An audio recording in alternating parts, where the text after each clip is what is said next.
Fermin ലോപ്പസിന്റെ master class performance Slavia പ്രാഗയെ 2-നെതിരെ 4 ഗോളുകൾക്ക് തകർത്തെറിഞ്ഞു ബാഴ്സലോണ. ചാമ്പ്യൻസ് ലീഗിൽ തകർപ്പനൊരു വിജയം ബാഴ്സലോണ സ്വന്തമാക്കിയിരിക്കുന്നു. ഈ മത്സരത്തിലെ ചില ടോക്കിംഗ് പോയിന്റ്സും ബാഴ്സ താരങ്ങളുടെ പെർഫോമൻസും നമുക്കൊന്ന് നോക്കാം. ബാഴ്സയെ സംബന്ധിച്ച് അവരുടെ അറ്റാക്കിങ്ങിൽ ഫെറാൻ ടോറസ് ഈ മത്സരം പരിക്ക് കാരണം കളിച്ചിരുന്നില്ല.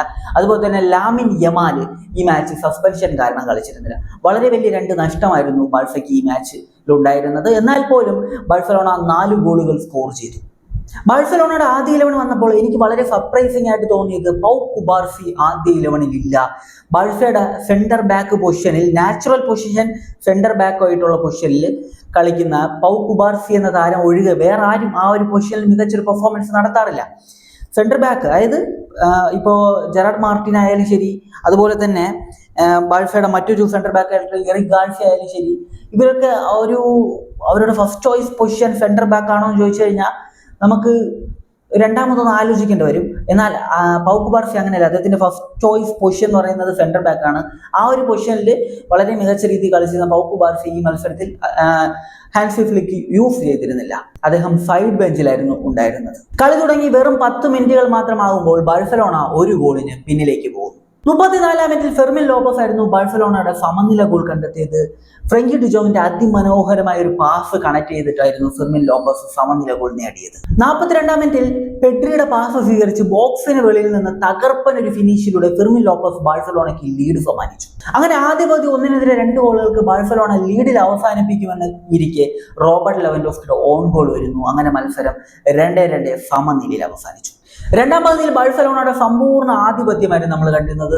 രണ്ടാം പകുതിയുടെ 63-ാം മിനിറ്റിൽ ഡാനി ഓലുമായിരുന്നു ബാഴ്സലോണയ്ക്ക് വീണ്ടും ലീഡ് സമ്മാനിക്കുന്നത്. ബാഴ്സയുടെ 3ാമത്തെ ഗോൾ നേടുന്നത് ബോക്സിന് പുറത്തു നിന്നും തകർപ്പൻ ഒരു കെർവിംഗ് ഷോട്ടായിരുന്നു ഡാനി ഓൽമോ നേടിയിരുന്നത്. 70-ാം മിനിറ്റിൽ റോബർട്ട് ലെവൻഡോസ്കി ബാഴ്സലോണയുടെ 4ാമത്തെ ഗോൾ നേടി. ഇതോടുകൂടി ആ ഒരു മാച്ച് ബാഴ്സലോണ അങ്ങ് ഫീൽ ചെയ്തു. പിന്നീട് അങ്ങോട്ട് സ്ലാവിയ പ്രാഗയ്ക്ക് ഒന്നും തന്നെ ചെയ്യാൻ പറ്റിയിരുന്നില്ല.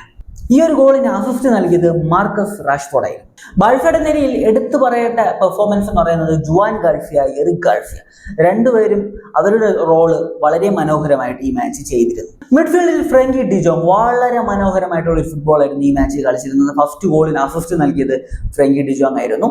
ഈ മത്സരത്തിലെ സ്റ്റാർ പ്ലെയർ അത് ഫെർമിൻ ലോപ്പസ് തന്നെയാണ്. 2 ഗോളുകൾ താരം നേടി. 8.5 ആയിരുന്നു താരത്തിന്റെ ഈ മാച്ചിലെ റേറ്റിംഗ്. വളരെ ബ്യൂട്ടിഫുൾ ആയിട്ടുള്ള ഒരു ഫുട്ബോൾ ആയിരുന്നു ഫസ്റ്റ് ഹാഫിൽ ഫെർമിൻ ലോപ്പസ് കളിച്ചിരുന്നത്. പിന്നെ നമ്മൾ എടുത്തു പറയേണ്ടത് റോബർട്ട് ലെവൻഡോസ്കിയെ കുറിച്ചാണ്. ഒരു വെടിക്കുള്ള മരുന്ന് ഇപ്പോഴും തന്റെ കയ്യിലുണ്ട് എന്ന് റോബർട്ട് ലെവൻഡോസ്കി ഒരിക്കൽ കൂടെ തെളിയിച്ചു. ഈ മാച്ചിന്റെ ആദ്യ പകുതിയിൽ 1-നെതിരെ 2 ഗോളുകൾക്ക് ബാഴ്സ ലീഡിൽ നിൽക്കുന്ന സമയത്തായിരുന്നു റോബർട്ട് ലെവൻഡോസ്കിയുടെ ആ ഒരു മിസ്റ്റേക്ക് വരുന്നത്. അറിഞ്ഞുകൊണ്ടല്ലെങ്കിൽ പോലും ആ ഒരു മിസ്റ്റേക്കിലൂടെ ബാഴ്സലോണ സമനില വഴങ്ങി. 2-2 സമനിലയായി.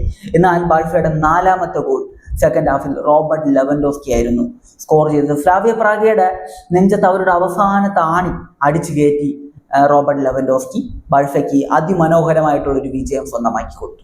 അപ്പോൾ ഈ മാച്ചിനെ കുറിച്ചുള്ള നിങ്ങളുടെ ഒപ്പീനിയൻ കമന്റ് ബിലോ. മറ്റൊരു വീഡിയോ കാണുന്നതായിരിക്കും. ബൈ ബൈ വിത്ത് ഫൂട്ടേൽ.